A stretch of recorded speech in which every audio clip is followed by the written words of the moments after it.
কিছুই ভালো লাগছিল না, তাই বন্ধুর দোকানে এসে বসলাম বাড়ি থেকে এসে।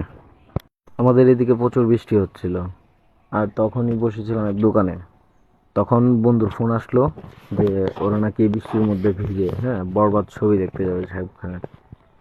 তখন আর কি করার, ছবি দেখতে যাবো শুনে এই বৃষ্টিতে ভিজে আমি বাসায় চলে গেলাম। বাসায় চলে গিয়ে ফ্রেশ হলাম, ফ্রেশ ট্রেশ হয়ে বেরোবো।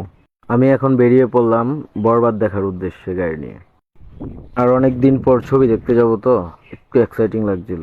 আর মনে অনেক কৌতূহল লাগছিল যে কখন যাব, কি করব, কখন ঢুকবো, ওরা কোথায়, আরো নানান কিছু।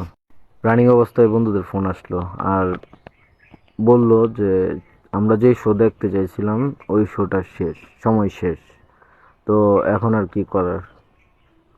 এখন আস্তে আস্তে করে ধীর ধীর গতিতে আমি আমার বাইক নিয়ে এগোচ্ছিলাম। তাড়াহুড়া করে এখন লাভ নেই, কারণ একটা দুর্ঘটনা সারা জীবনের কান্না। অবশেষে আমরা আমাদের গন্তব্যে পৌঁছে গেলাম আর গাড়িটাকে হলের সামনেই পার্ক করলাম। ইতিমধ্যে আমরা চলে আসলাম আর আরেকজন বন্ধুর জন্য অপেক্ষা করছিলাম। সে কোথায় আছে বা বাজারের কাছাকাছি আছে বললো। আমরা বেরোলাম ওর উদ্দেশ্যে। আমরা একজন আরেকজনের সাথে দুষ্টামি করতে শুরু করে দিলাম। রনি আমাদের জন্য ফুচকা আনতে চলে গেল। আমরা একজন আরেকজনের সঙ্গে কথা বলছিলাম। তখন হঠাৎ করে তনয়ের সঙ্গে অমিতের কথা